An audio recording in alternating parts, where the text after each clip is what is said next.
Alrighty, fam. Welcome one, welcome all back to the Gen X podcast, the Genx Revolution. I have with me today our interviewee, none other than the nationally acclaimed Dr. Thurston Smith. And we want to welcome you, Dr. Smith. How are you doing this evening?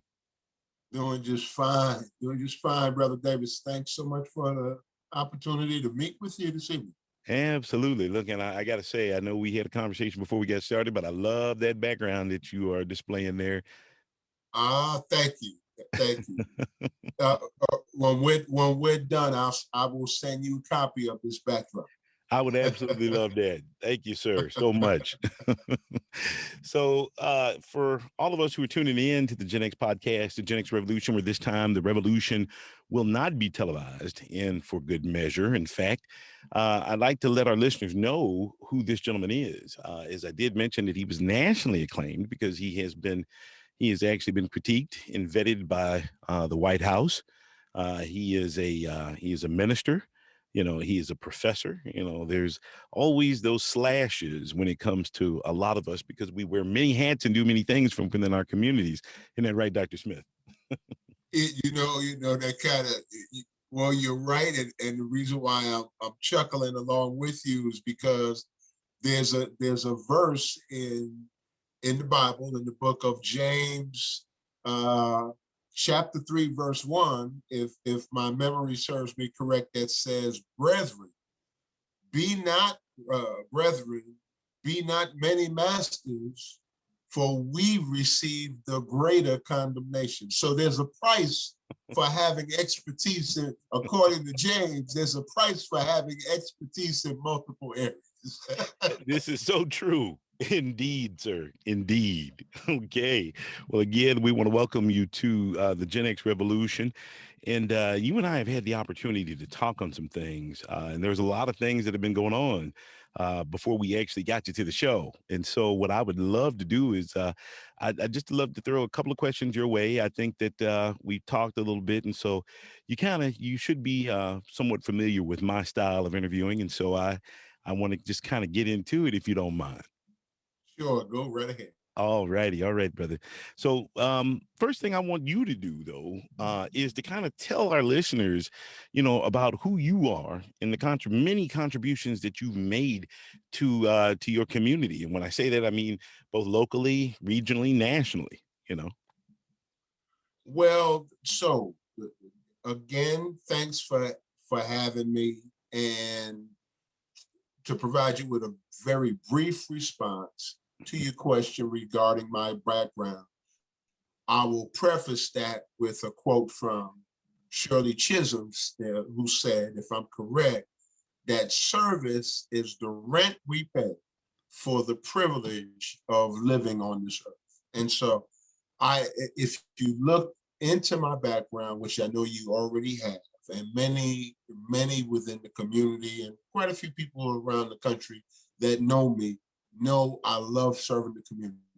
I get just so much reward out of serving in, personal philosophy, just to do everything I can, everywhere I can, for everyone I can. And I live that. That's not this. That's not hyperbole. This is my walk. This is my ministry, and this is what I'm all about. But my trade craft historically has been in the field of counseling. It was my involvement in the counseling field many years ago in the areas of mental health and substance abuse that got me involved, if you will, Brother Davis, in so many other areas that impact us as people and that impact that are particularly important to African Americans. One of those core areas just so happens to be criminal justice, which is another area that is very important to me and I'm very passionate about.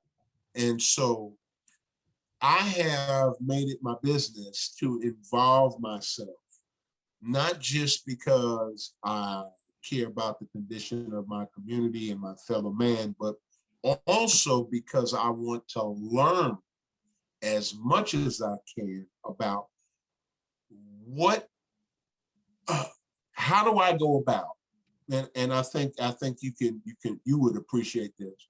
Mhm.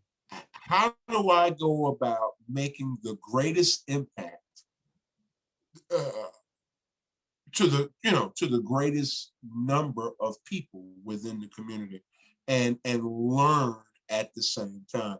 So as a result of that, I have involved myself. I've served on a variety of boards, and I've been appointed to a few commissions by a few governors. I serve on the State Board of Corrections. I'm serving my second term in that capacity. I've served Mhm. 3 terms on the Shelby County Juvenile Justice Consortium. I was appointed by the county mayor and the Shelby County Commission um, 3 times to that capacity. I also was subsequently was elected as the chairperson to that body. I've Mhm. also served in as a reservist. I also served quite a few years in the U.S. Army National Guard. Went to basic training at Fort Benning, Georgia. Mhm. Ended up retiring, being hired in the area of mental health by the U.S. Department of Veterans Affairs. I retired from the Department of Veterans Affairs a couple of years ago, so I've got some background in federal government, state government, county government. I've served on the executive board of directors for my professional association in Washington, D.C. And Mhm. so I've got also have some experience in nonprofit management and leadership. And I'm also an associate minister at church. But above all of that, probably more important than all of that is that I love people. That's first and foremost. I love God, and I am always interested in finding ways to make things better for everyone, and that's what I'm all about. Okay. Well, very good. And I really appreciate that thorough answer there, Brother Smith. That kind of bleeds into some of the other questions that I may have asked. It may have been a follow-up, but I think you've pretty much quelched that. And I appreciate for that. And I know that in fact our listeners would appreciate that introduction too as well. That does you definitely no justice. But there's some other things that I can actually say that I know for our listeners that I've really felt like over the past several weeks that we've gotten to know each other and to talk that I can really affirm that you have a heart, you have a servant leader's heart that allows you to care for others. And so that is a characteristic that you don't find quite often in many of the people that you come across in nowadays. So uh, Thanks for that compliment. I accept. okay, well, very good. We're just going to add that to the mini list of accolades. All right. So as we move on, I want to start diving a little deeper, of course, with each question. So, what since you've done some work in the in as you've mentioned in both criminal justice and the mental health field, I want to ask you there, Dr. Smith. What are as you look back over your shoulders at the body of work that you've done? Um, Tell me, have you noticed any trends, whether they be either positive or negative, regarding African Americans in mental health?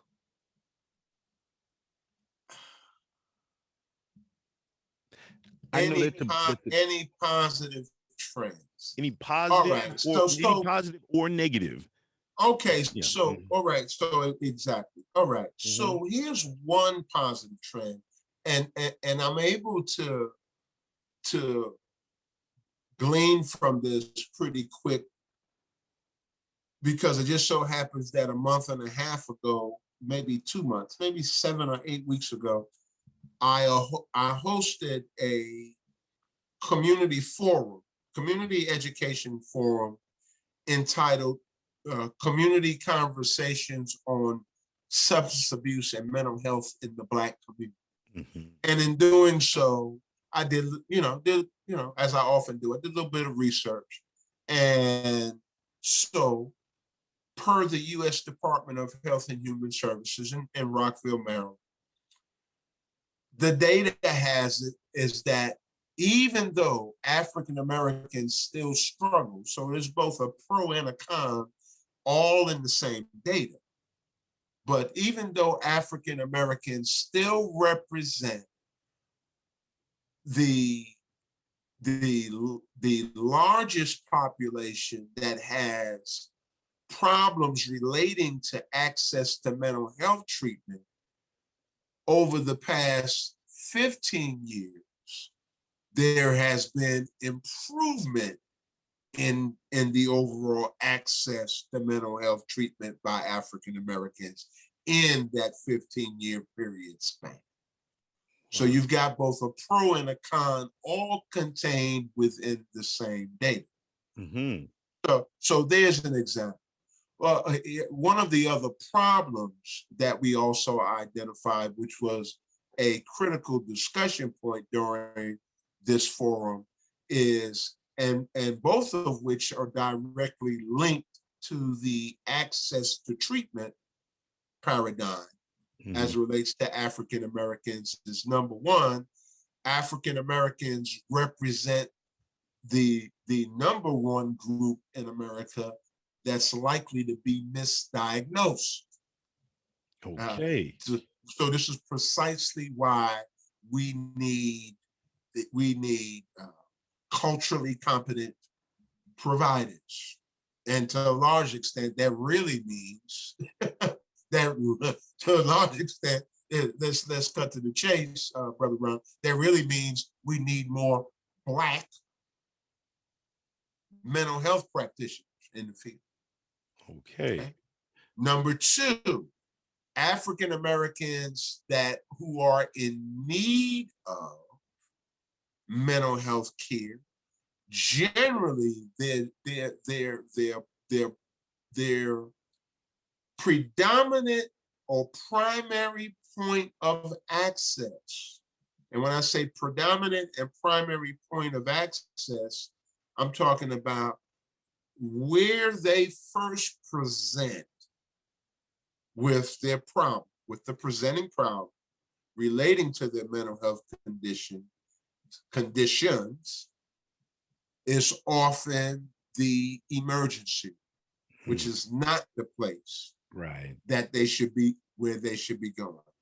Number three, there is still a ton of stigma that permeates throughout the Black community as it relates to mental health. And when I say mental health, by and large, when I use the term mental health, you can also, in most instances, include substance abuse within that framework. So part of this information I'm sharing with you, although it's grounded within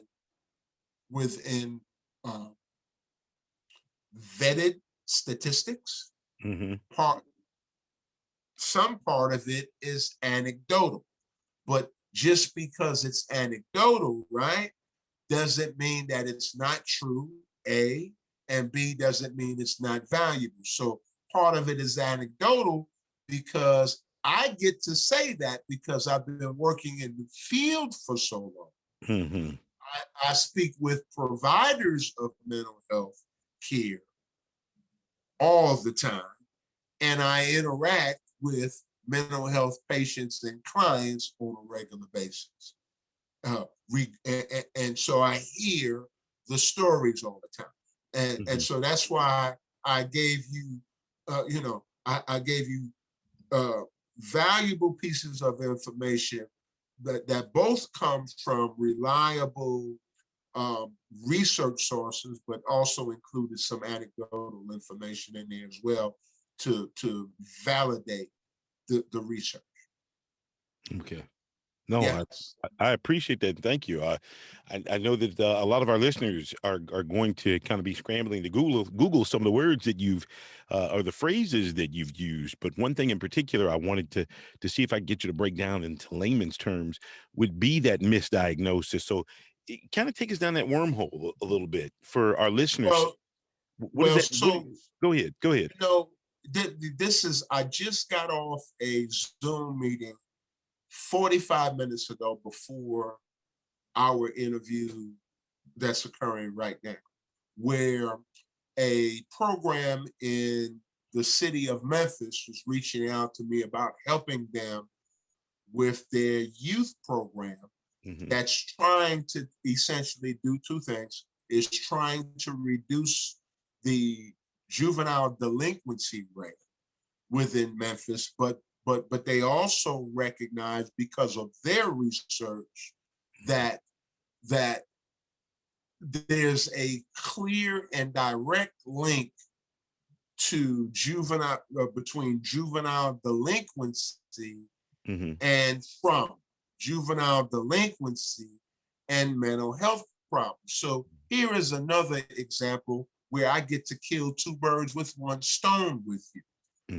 The majority of juveniles, and right now I'm speaking pretty much exclusively about African American juveniles. The majority of Black juveniles that find themselves either in the juvenile justice system or knocking at the door of delinquency, that whole school to prison, that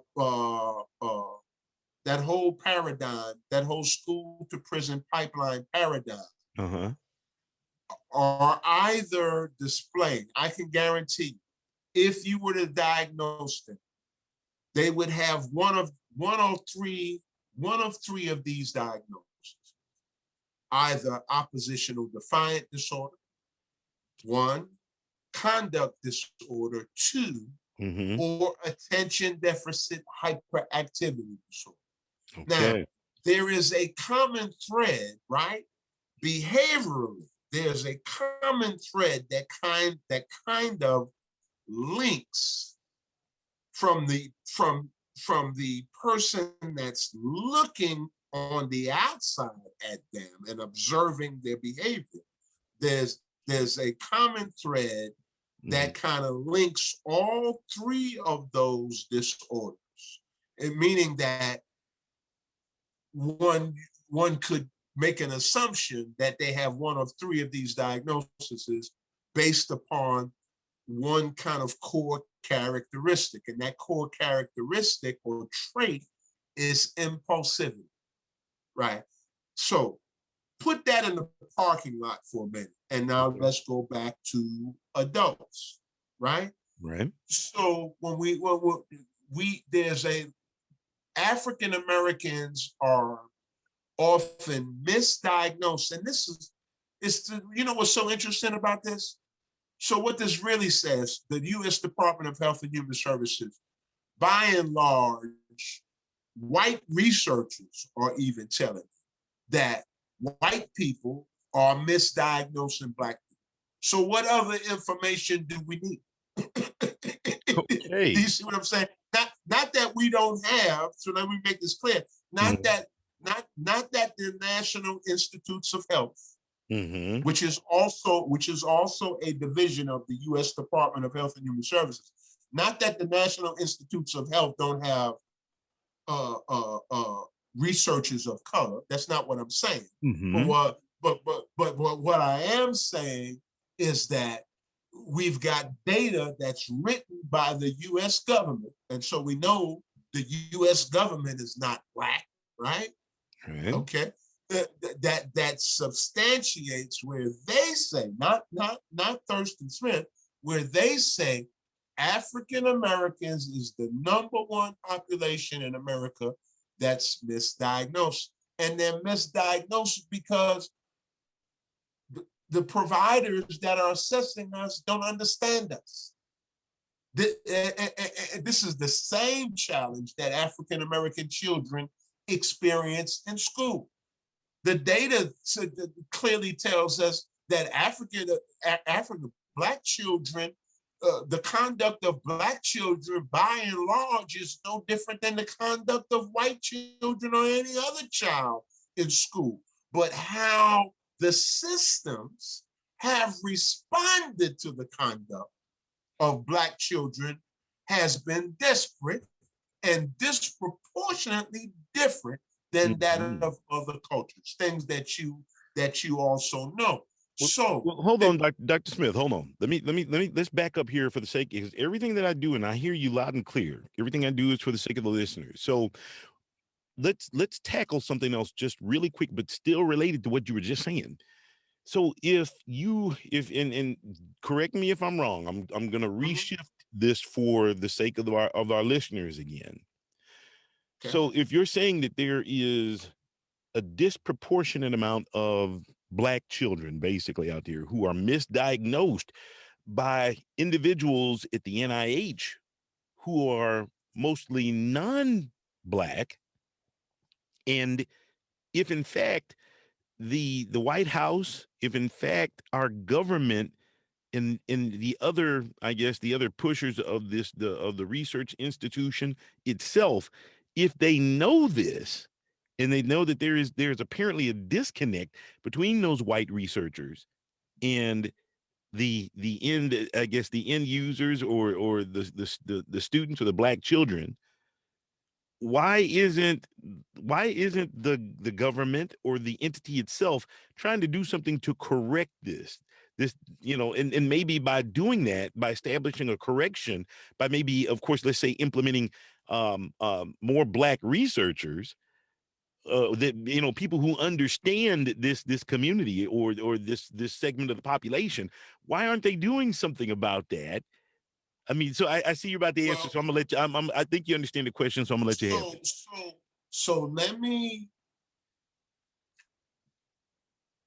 This is why when you say something, Mm-hmm. when you open up Pandora's box, That's right. you need to be cautious because it leads to other things. Correct. Not that and sometimes and obviously it takes up more time. So this is my point about that. Mm-hmm. It's not to call attention to any disparity in the number of researchers in the department Okay. because I really don't know that number.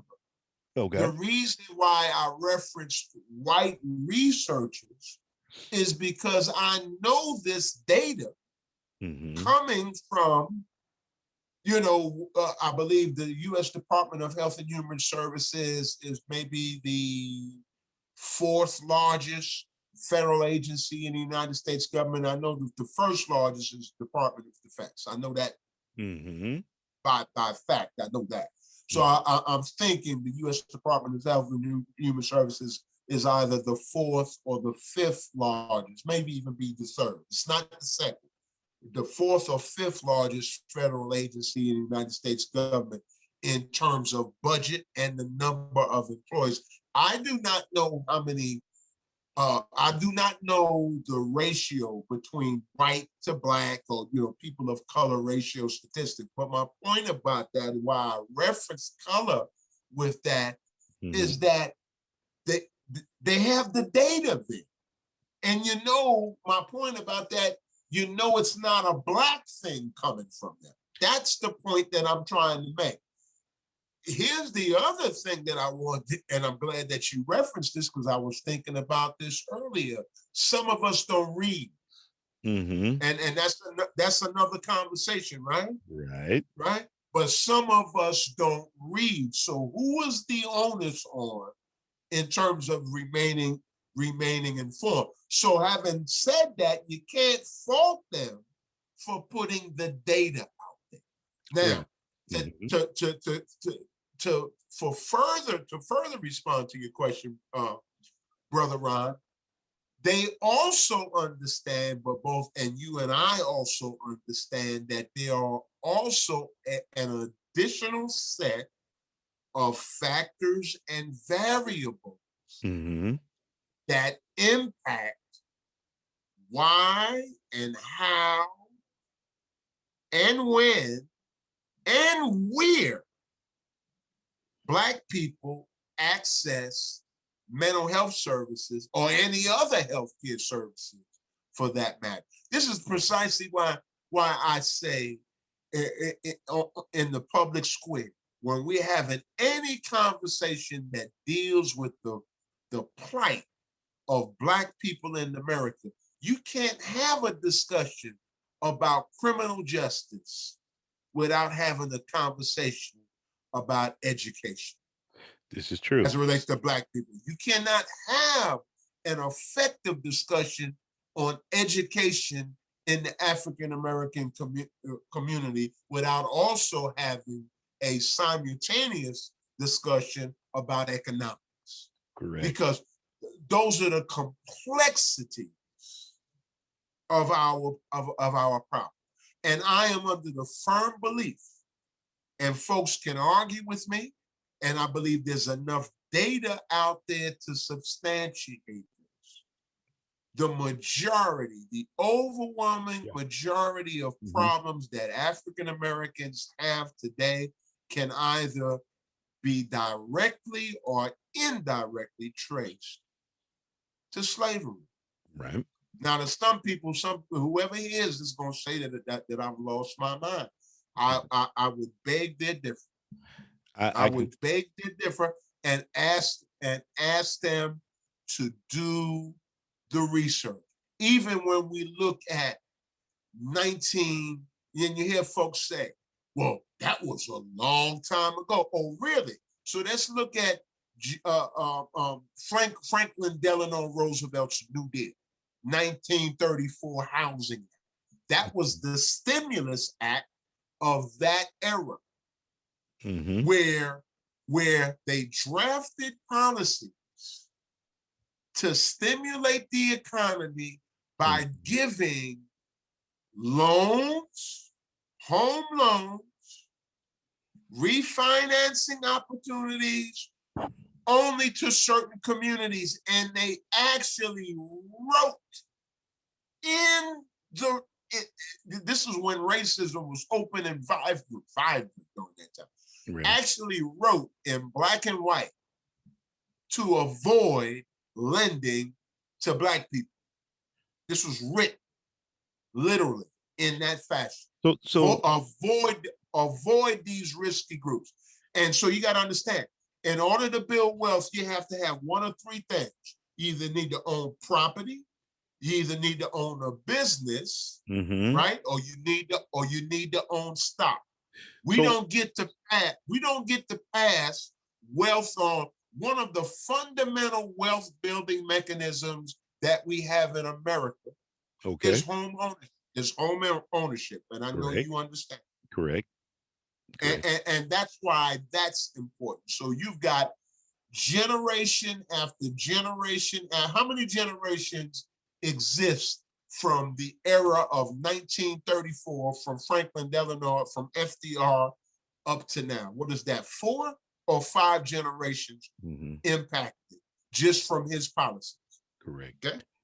No, I'm Brother Smith. I'm going to have to interject here because I'm glad that you're actually touching on this. You're actually touching on a lot of these pieces that I was going to ask about in some of the forthcoming questions, but to touch even more closely on what you just mentioned about policy, and I hate to mention it, but I actually wrote a book about this in 2008 that touched on it was called The Disenfranchisement of African American Males, and to agree with the point that you actually made, the 3 segments of I guess, or you would actually call the I don't know, the 3 categories in which African Americans are mainly disenfranchised would be from an economic, right, an educational, and social political, because it's the implementation of policy that has kept so many African Americans from achieving, or optimizing their wealth, their health, their life, their liberty, their pursuit of happiness.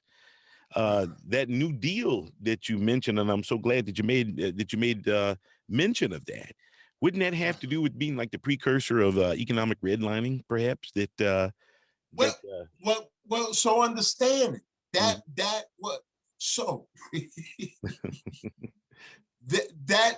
was the beginning of what. So you have to understand. Yes, that was the establishment of redlining is the father, and it is the father and the precursor Right. to what we understand to be today as gentrification. Correct. We need to understand that and where that comes. This is why public policy is so very important. Very And important. folks need to understand the relationship between politics and public policy. Mhm. If I can quote Jesse Jackson, the body politic is merely a means to an end, right? Right.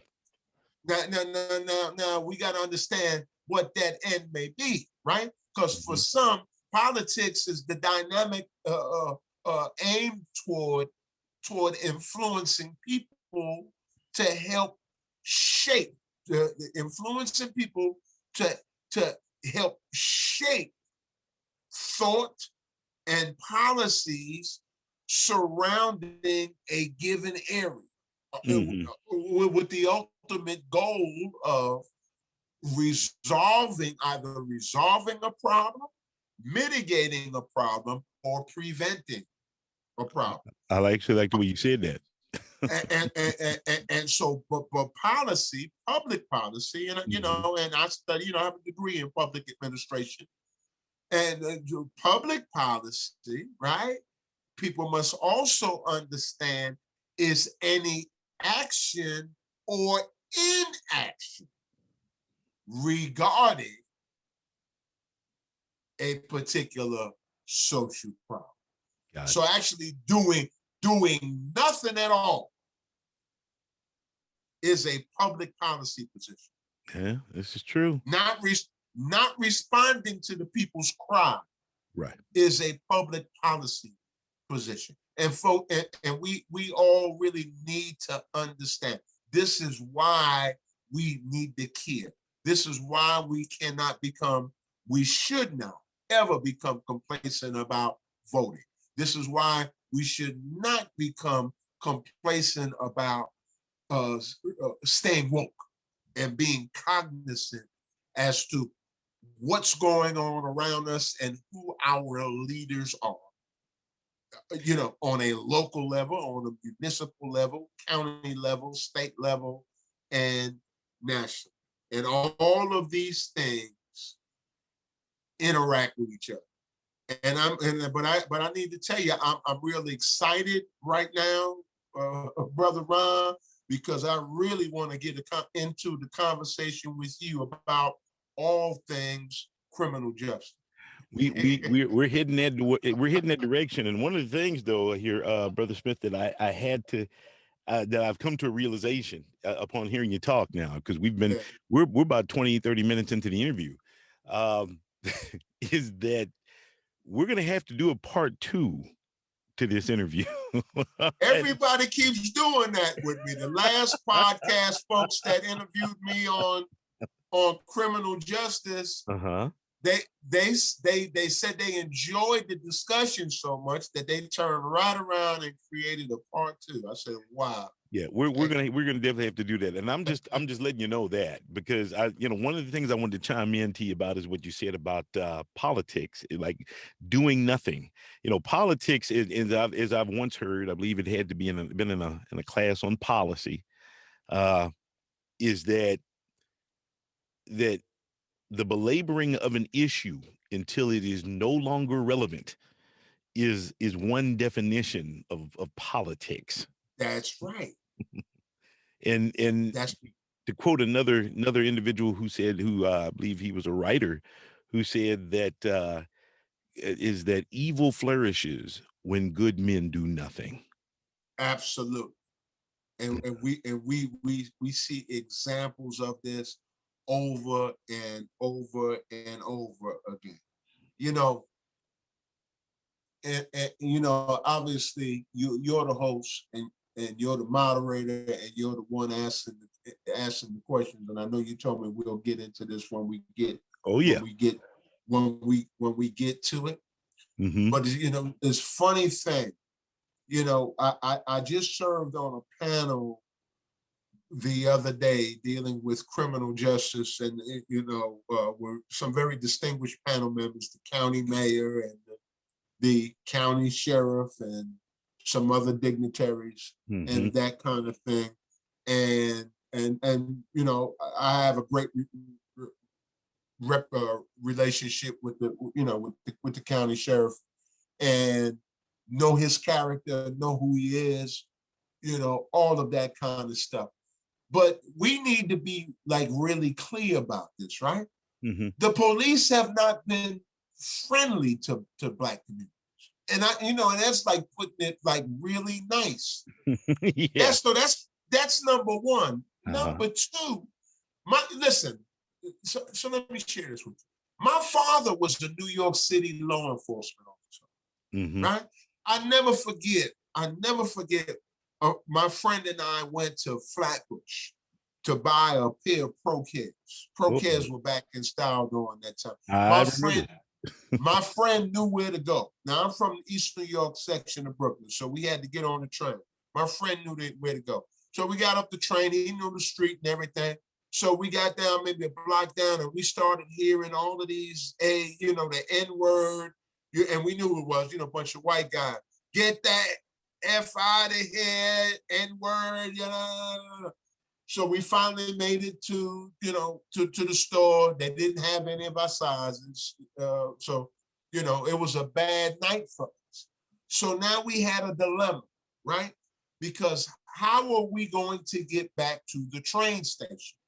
For us to go in any other direction was to put us deeper into their community.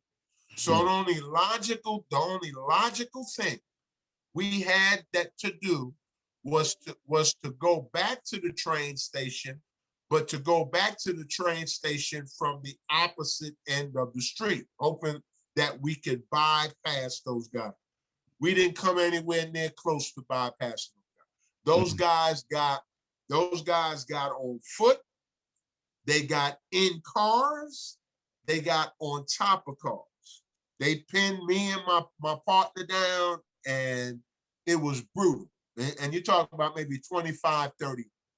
The last thing I remember is that I had somebody was holding me down, and I had a 38 caliber uh, revolver at my temple. Two plainclothes white detectives. Well, I'm assuming they were detectives. Perhaps they were just off duty, but they had their weapons. Had me and my partner down. These guys are almost killed me. That was my first encounter with law enforcement. We were not up there stealing. And just by virtue of me having to tell you, see, this is the psychology of race in America. Just by virtue, the first thing, see that, I don't know if folks realize it. Anytime you get in a conversation about race, and often if you get in a conversation with race with white folks, and this is not me putting down white folks, this is just telling you the reality. Mm-hmm. The 50, at least 50% of the discussion is devoted to dismissing myths and clearing up misconceptions and lies about Black people. Do you realize that? Every time we have a conversation about race, we have to put in some disclaimer to prove our innocence. So that's why I said me and my partner was not up there stealing. My father was a New York City law enforcement officer. Let's fast forward 10 years. I'm now living in South Carolina. Father passed away. I'm living in South Carolina. My first counseling, my first counseling course at Trident Technical College on Rivers Avenue in North Charleston, South Carolina. This college has 3 campuses. It has the North Campus, which is where I was in class. It has the downtown campus, the Palmer campus, which is downtown Charleston, South Carolina. And then it has the Goose Creek campus, which is in Goose Creek, South Carolina. My class was televised. This was my first human services course coming into the field of counseling. The teacher is doing her introduction and overview, just finished telling us who she was, typical stuff that teachers do, very first class. Here comes the police during a televised class, comes get me out of the classroom during a televised session, first class, televised across 3 campuses. Why? Because some black guy, for what they said, stole a pocketbook 1 or 2 weeks ago. Now, understand, this is my first time on, other than registration, this is my first time on campus. That kind of stuff. Before we did this, and I'm going to wrap this up real quick. Before we did this panel discussion where I served with the mayor and the sheriff earlier this week, one of the hosts told me some kind of comment about she doesn't believe that I can't remember exactly what she said, but the comment was surrounding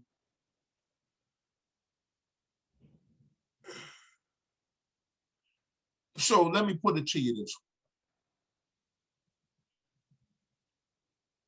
Why do we have to make white people feel comfortable when we have conversations about race?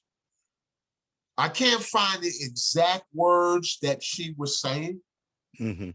Was telling me, and I don't want to misquote her.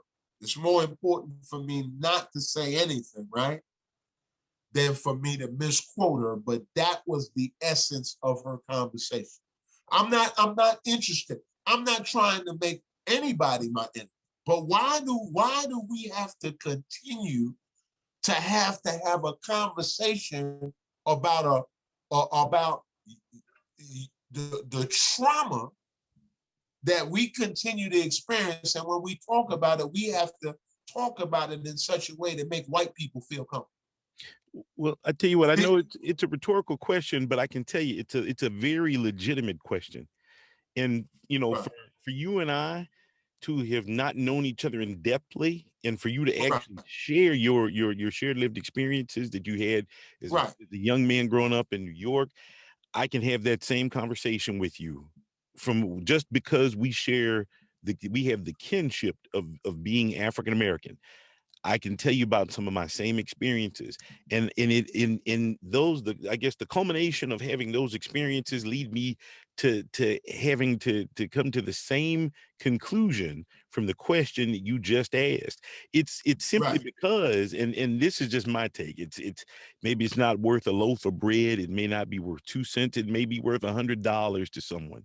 But to give you an answer to your rhetorical question, it would have to be because when we have conversations in this country about race, it is very uncomfortable for those who have done the oppressing, who have done the perpetration of racist behavior. It is uncomfortable for them. It's sort of like, wouldn't it, when this very gentleman that you have in your backdrop, if you can remember that when he was televised nationally on a program entitled "The Hate That Preached Hate," when he said, well, when Malcolm X said to the moderator of that program, why is it, asking African Americans how they feel about being with the racist barbaristic practices of slavery and racism, overt racism perpetrated against them, is just the same as the wolf asking the chicken, the sheep, the sheep, why do you eat me? Exactly. Yeah, it's ludicrous. It's ludicrous. Yeah, it's ludicrous. It's preposterous. It's ludicrous. It's ludicrous. And my response to her was, I told her, so I'd like you to do me a favor. And I told her my story. Yeah. I said, I want you to ask your colleagues and your friends that are white. Ask them if they experienced any of those law enforcement encounters that I just described. And look what I have done. Look what I have done. I've been a correction officer. My son became a military police officer in the Air Force. So look at the character of that. That's right. Despite everything that you have endured. Despite it, listen, those two stories that I told you are only two. Yeah. I've got more, right? But they're I think the most impactful experiences for the sake of this conversation. Right. But listen to what I'm saying. Father was a New York City law enforcement officer. My son became a military police officer in the U.S. Air Force. I've been a correction officer. I've worked for the Justice Department. I've been a trainer for the U.S. Attorney's Office, District Court, Federal District Court, I've been a trainer for the Federal Bureau and consultant for the Federal Bureau of Prisons. I'm a graduate of the City of Memphis Police Clergy Academy. I'm a volunteer, vetted volunteer for the Shelby County Criminal Justice Center. And serve on the State Board of Corrections. So if there's anybody that's entitled, and what it is, what is this thing? Only in America, only certain people are allowed to be angry. Black people have a right to be angry. Now, we're responsible for how we channel that anger. Correct. But I have a right, and those things are traumatic. There was an interview the other day with Rodney King's daughter. His daughter said, ever since the beating, her daddy's never been the same. He's never spoken the same. He's never in a. She said their whole family. She said her and her other siblings lost their father. This is the trauma, and these are the people that we know of. Correct. That have been brutalized by racist white, it is. Not racist black cops, racist white police officers. Just plain and simple. Let's just call that what it is. Let me say this to you. Well, Brother Smith, what I got to do is I need to bring us back and do one more question before we run out of time. Okay, I do appreciate where you're taking me, but that's why we're going to do it. We're going to do a second session, but I want our listeners to get this. I want our listeners to get this question, because I think that it's vital to what you're talking about right now. Okay, so just hear me out on this. Now that a verdict has been rendered in the George Floyd case, can African Americans begin the healing process psychologically? So sort of what you were just talking about, that we carry the scars of all this overt racism. We had Plessy versus Ferguson. When we go before that, we've got the Civil War itself. We've got all of these things that we've endured, Brown versus Board, all the way up to Board of Education. Yeah, civil rights, and then even beyond. What we're all the way up to George Floyd, because as I've mentioned in previous programming, we are still catching hell. Yeah, we've had a black president, but we're still catching hell. We've had policies, but African Americans, now that Biden is in office, have you noticed that people are still dying at the hands of police? This is. You want me to answer your question? The answer is absolutely not. And this is my question for your listeners and your viewing audience. What do you celebrate? What are you celebrating? We are always, we got to get away from this we get so caught up in these symbolic victories that for the most part, or meaningless. And I'm gonna just quote brother, Dr. Umar Johnson from Philadelphia. You got a conviction, but I ain't seen him sentenced. Watch for that. Right? And we didn't see justice. Only what we really saw when they put down the verdict was accountability. We haven't come anywhere near close to justice. Mm-hmm. Healing begins, and this goes back right to what I was getting ready to say to you a little while ago. The alcoholic gets uncomfortable. The drug addict gets uncomfortable when confronted about their alcoholism and drug addiction. The healing begins. The denial is at the foundation of all mental illness. Kind of interesting how I can use that paradigm to describe the racial problems that we have in America. Folks that are racist are sick. These people are sick.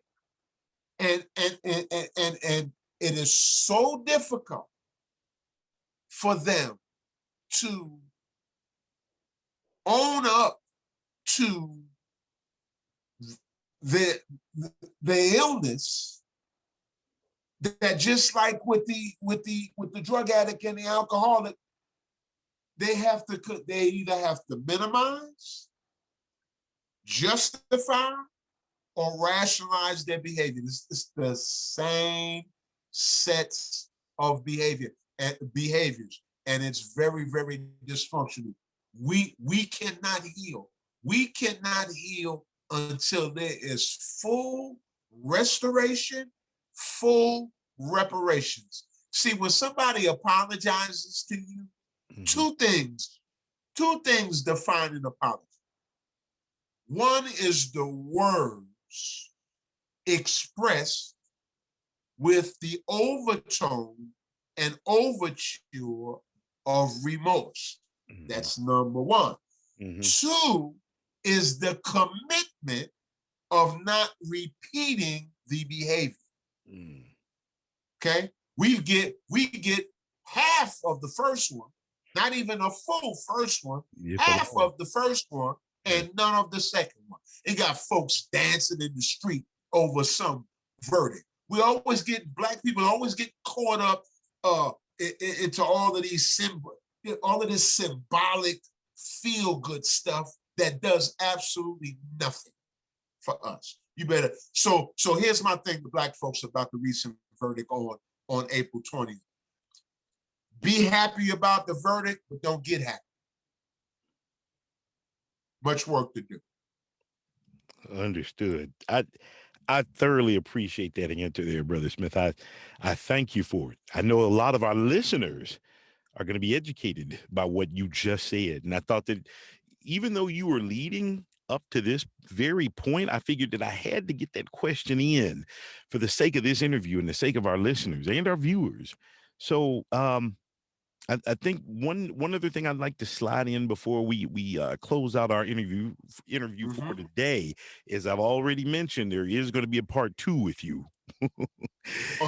Is that we've got to I've got to bring this quote in, and I came prepared to get this quote because the quote is brilliant in itself. Okay. And I got to get this. You mentioned this in one of our previous conversations. I'm going to give the quote back to you. You said, quote, "Black men are suspects in their own murders." End quote. Yes. Black men are suspects in their own murders. Elaborate. The only group of people. And we saw examples of this in the George Floyd trial. It's perpetuated in the media. Dr. Randolph Parks, a Black psychologist, gave me some of his empirical research, some of the work that he did to help supplement the presentations that I've developed to deliver to Black youth in Memphis on teaching them on how to respond during law enforcement encounters. I mean, look at that. I mean, just by virtue, you know that how that angers me. That we have to go through all of this stuff to teach our children on how to deal with a group of people that are supposedly sworn to protect and serve. But the media, one of the Dr. Ponce, if I can quote, use an excerpt from one of his articles, from one of his written abstracts on the same subject, one of the quote, one of the predominant sources of misperception about Black males being violent and criminal and all of the other stuff you can think of, one of the predominant sources is the news media, unquote. We've got examples of that with the recent shooting of the girl that was shot, the kid that was shot in Chicago last week. Want to call the kid, news media calling the kid an adult. Black female teen gets arrested. The news media conveys them as an adult. You got the boy that just did, the white boy that just did the mass murder, the mass shooting 1 or 2 months ago. The news media, first thing they talk about is he's got mental health problems. Well, let me share this with you. Anybody that goes on a rampage, a shooting rampage, including police that are out of control, need their head examined. Anybody, and you you see what I'm saying? Right. All of these people are diagnosable for some type of mental health condition, and at the moment when they're perpetrating those behaviors. But there's a different messaging system as it relates to Black people that's totally different from white folks. Totally different in America. White boy goes and Columbine shooting. The first thing they started examining. Well, he was a good kid, and a Black kid with a cap gun. The Black kid gets murdered, and you're vilifying the Black kid. CNN. I was listening to my great friend from South Carolina, great friend of mine, CNN political commentator Bakari Sellers on CNN this morning, discussing the same subject, said that him and his wife don't even let his kids play with toy guns. And he was not joking. Mm-hmm. Same kind of thing. Correct. Our whole lifestyle has to be reshaped and readjusted because we live in a dysfunctional, racist society. And that's absolutely profound. Black men are the only group of people that are suspects in their own murder in America. It's like you're examining, you're tracing the footsteps of the person that's the victim. And they do it so methodically, so strategically, so skillfully, and they do it so frequently that we begin believing that lie. We begin buying into that paradigm. That's why that sister before the Public Forum on Criminal Justice the other day was coming to me with this crap about, well, not all white people and all of that. I said, come on, give me a break with that. And I know I went on a tangent a little bit, but I hope that makes sense to you. Oh no, it makes perfect sense. It makes, and I'm sure it's going to make perfect sense to our listeners too. And the last piece that's connected with that is there is a direct link, Brother Davis, between the information that I just shared, just responded in responding to your question, Mm-hmm. and Jim Crow laws and black codes. Ever since black people were given even the semblance, right? The semblance, because we're not free now. Freedom is an illusion that we have in America, right? But ever since we were given our freedom subsequent to the Emancipation Proclamation, there was the the implementation of these black codes, and the black codes turned into Jim Crow laws, which is all the same thing. And that's why we got now Jim Crow 2. Yeah. I mean, these folks are serious, man. These folks are serious. I need to share this with you. I had an opportunity to go to South Africa to do some work for the South African government. Beautiful place. Absolutely gorgeous. While I'm there, I'm observing the culture. And I learned a couple of things. That they have essentially four racial groups there. They've got blacks, they've got coloreds, they've got whites, and they've got Indians. I'm gonna focus on the blacks and the coloreds, right? I'm not considered black in South Africa. People black of my complexion fall into the colored category. Only dark-skinned black people there does it say black on their birth certificate. So it's funny, while I'm there, I'm observing not just the esteem of certain people, but how they carried themselves and how they dressed and kind of their socioeconomic status within the framework of the country and the governmental system. And I kept saying to myself, something seems very familiar. Something seems very familiar. And I'm scratching and then finally it hit me. I said, well, I'll be there. The same people that set up the system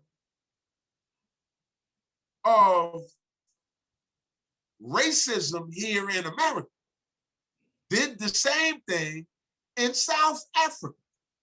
And it's kind of funny, I'm listening to folks in here in America talk about, you go back where you came from. That's their land. You are controlling them in their land. Mm-hmm. The West Indies. These are all islands of color. All islands of color. If you look at the African diaspora, if you were in Liberia and you threw a matchbox in the water, the natural current would take that matchbox all the way south, all the way north, past the West Indies, and if it got past any of the Greater Antilles or Lesser Antilles, the West Indian Islands, it would come right on up to the shores of America. But even those islands are inhabited provincially by either Great Britain or the United States. But you got folks here telling us that we need to go back where we came from when you've got the motherland being inhabited by Great Britain and France and all of these other European colonies. It's so kind of interesting about that, how profound and demonic, because that's exactly what it It is profound and it is also demonic, the system of racism. Well, in those words, Dr. Smith, I'm going to ask you to pause for me. Um, and what we're going to do is you and I are going to have a post discussion on everything that was said today, so that we make sure that when we meet again for the second interview, that we don't backtrack and cover some of the same information, but in fact, for our listeners and viewers, that we inhabit new territory and take advantage of our next segment. Is that okay with Okay, you? that's great. All righty. Dr. Smith, I want to thank you for joining me today and just giving us a little bit of your insight and your expertise.